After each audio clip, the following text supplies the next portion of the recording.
going back on the HubSpot Marketo thing, I do think HubSpot is doing well, so I do think that's a good point. But I wouldn't argue that Salesforce they will get disrupted. They won't get disrupted by another CRM vendor. I agree. I think the Marketo one is interesting, but you guys can't tell me that it's innovation by HubSpot that took It them is. out. It's HubSpot getting their product closer to being on par with Marketo. Now, the thing about HubSpot, the thing about HubSpot, it's always been a very easy system to use, but there have been some challenges with like triggered workflows and things like that. That's been, one of the things that's really held it back. In addition to that, your capacity to write that information back and forth between the CRM that you're using, if it's not HubSpot, which as we, mentioned is most likely Salesforce. So a lot of that stuff has been cleaned up, and it's a lot faster and it's a lot more advanced than what it used to be, which I always thought of it as like a grown-up MailChimp. But it has really grown into being more of a junior Marketo. And some of those advanced capabilities of Marketo are just not as necessary or as interesting to marketers as they used to be. So more and more people are feeling comfortable saying, hey, instead of Coke, I'll have Diet Coke, and I'm comfortable with that. I don't need the full feature. In fact, maybe I don't want the full feature. And the one thing that I can tell you after having been a Marketo employee and liaised with, hundreds of marketers who are running Marketo. Liaised. There he is. Good word. Good word. Yeah, thank you for liaising. I told you I've been reading. Jesus. Is most people still never got those advanced Marketo features off the ground. Most people never got a good handle on how to do scoring in Marketo. Most people did not get a good handle on how to do trigger-based events inside Marketo. So in a lot of ways, they sort of had the Lamborghini and they never got it out of third gear. And now people are like, why are we trying to fight to do this when we could just use a simpler system that's going to do 85% of what we need it to do? It's going to cost us a little bit less. And we're going to be able to find a lot more marketers to hire that can use this. So I think that, innovation is probably the wrong word because there's nothing that HubSpot can do that Marketo can't. But there's starting to be less and less that Marketo can do that HubSpot can't. And that's the real change. I don't know if you guys want to keep talking about this. I'll talk about it. The only thing I'm going to say, we can. That's fine. One thing I will say, though, is doesn't that kind of put HubSpot in a place that if they can evolve their CRM to a level, it doesn't have to be Salesforce, that maybe they can disrupt them without AI, without the innovation? Because at this point, if marketers are coming in, if I can connect directly, if I have an easier integration point, if I have a similar ecosystem, is it an option? Sure. And I'm not talking about rip and replace, because rip and replace, we already know it can be too costly. But let's say growing companies, things like that, the change over years, is that a direction people can go? Yeah, but the original question was not competition. The original question was neglect of the core product. And when Matt was talking about Marketo, I don't see anything Marketo would have done. It wasn't neglect, right? What is now?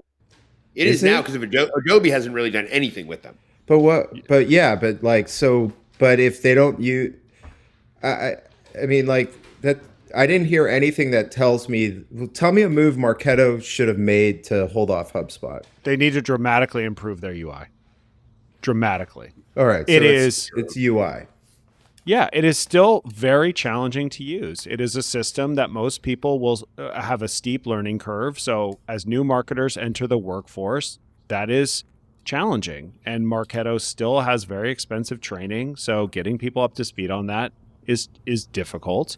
I think that there's been more marketers entering into the workforce utilizing HubSpot and getting comfortable with that platform because it has a larger footprint than what Marketo has. And so Marketo needs a facelift on its UI, 100%.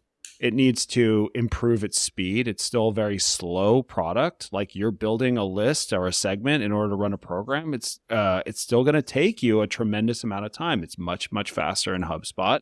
And then when you look at the sort of suite of tools that HubSpot has put in that sort of wrap around it, including like the new CMS that they launched, it just makes the whole HubSpot experience extend a little bit further. So you can manage what's happening on your website, what's happening in your programs, and what's happening in your ads in a single platform. That's very simple, not only to set up, but very simple to manage long term. And now I sound like a freaking HubSpot salesperson, so I apologize for that. It's great. No, I love that your point though. You worked for one, you've used the other. At least you have a perspective that a lot of people don't. So I've done deployments of Marketo at literally every other company I've ever worked for in my career since leaving Marketo. So like, it's a safe, comfortable place. It's just, I just don't know that the juice is worth the squeeze anymore right now. And that might change over the course of the next couple of years. But for right now, their lack of innovation, their lack of a focus is on the core product is, I think, hurting them. And HubSpot's innovation and focus on their core product is helping them.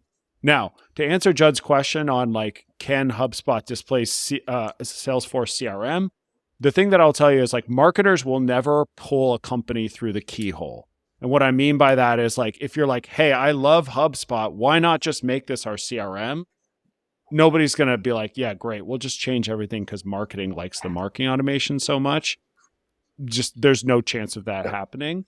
But I mean, possibly they disrupt on the ultra SMB, which I don't think Salesforce would care all that much about.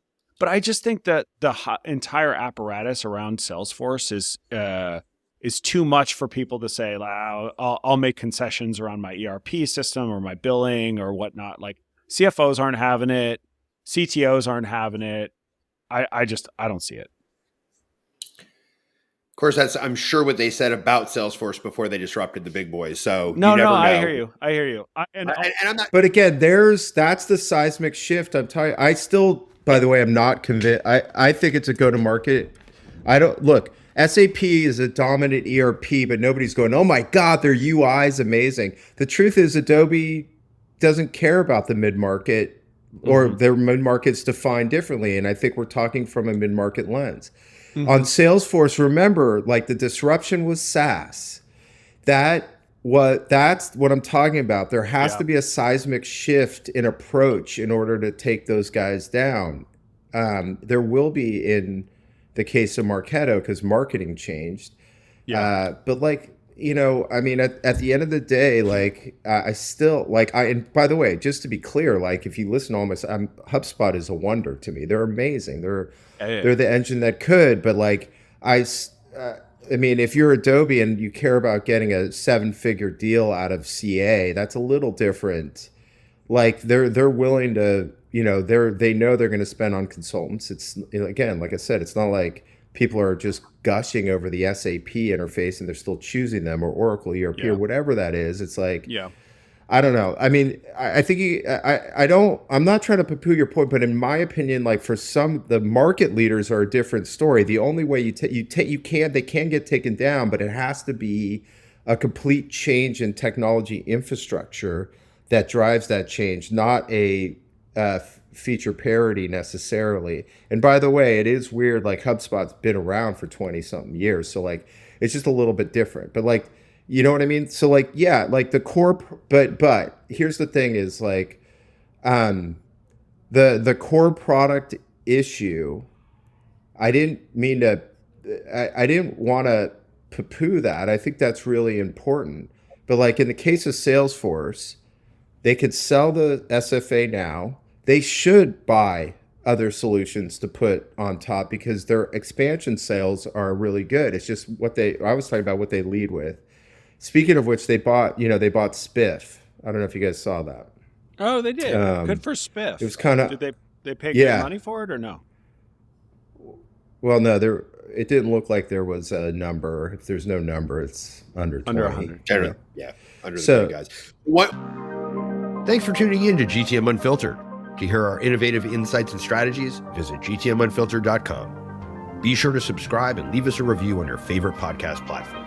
Until next time.